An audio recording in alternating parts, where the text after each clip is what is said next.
I've got some big empty spaces on my wall, and what better than to put mirrors on them to cover up those big empty spaces.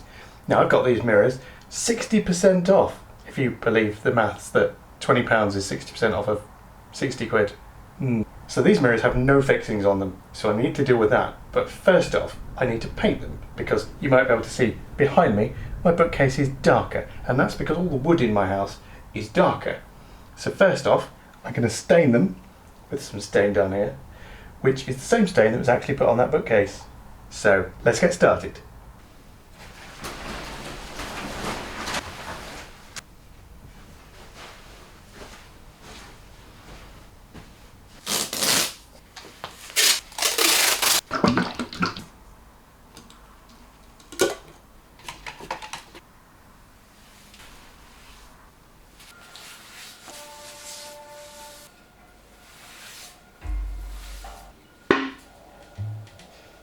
How are we going to hang this on the wall? We're just going to lift it against the wall and use a pencil to mark the top line. Now, because of the way I'm hanging this at this moment in time, it's not necessarily important that I get it lined up perfectly to the left and to the right, just to the right height that I want. And then I'm just going to mark this side. I'm going to be hanging it with these things, which are called Z-bars. They're also called French cleats. Slightly more expensive than just using a few hooks and some wire, but this is by far the quickest and easiest way to make sure they're all aligned perfectly. They also take a lot of weight. So the idea is you put one of these on a wall that way, so the hook is on this side, and you screw one of these to your frame that way on the back, and they come together like that. This camera's pretty good, isn't it? I don't want to risk splitting the wood, which is more likely on either end. Also, it's the place where it's going to be weakest. However, it is pine, so it's quite soft, so it should be fairly resistant to splitting with very small screws.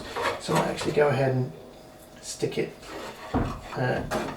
somewhere in the middle.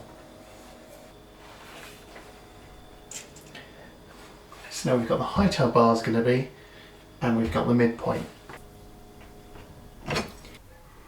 I'm going to be using these plasterboard fixings because my wall is plasterboard.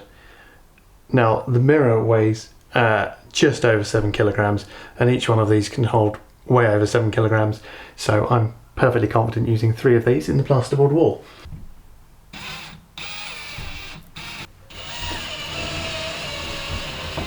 Here, made a bit of a mess. Turns out this is where that piece of wood is. So of course the plasterboard fixing couldn't go into it, but that's fine. We just need to get a wood screw to go in there instead. There we go. Now plasterboard can be quite crumbly, but that's fine. It's going behind a big mirror.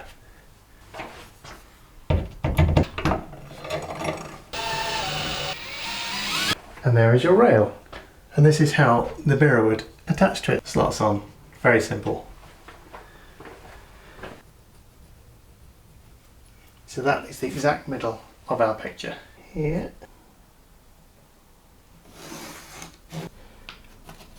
Draw our holes.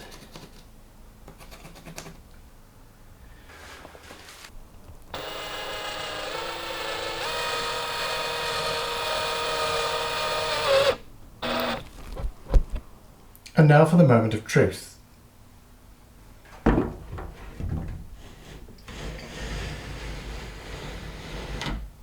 And that's it, very securely on.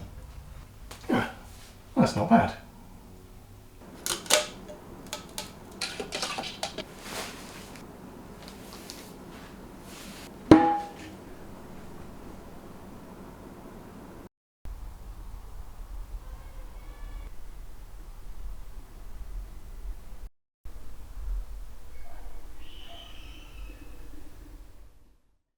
And that, as they say, is that. I hope you found this informative or entertaining, and there's plenty more where that came from. So until next time, goodbye.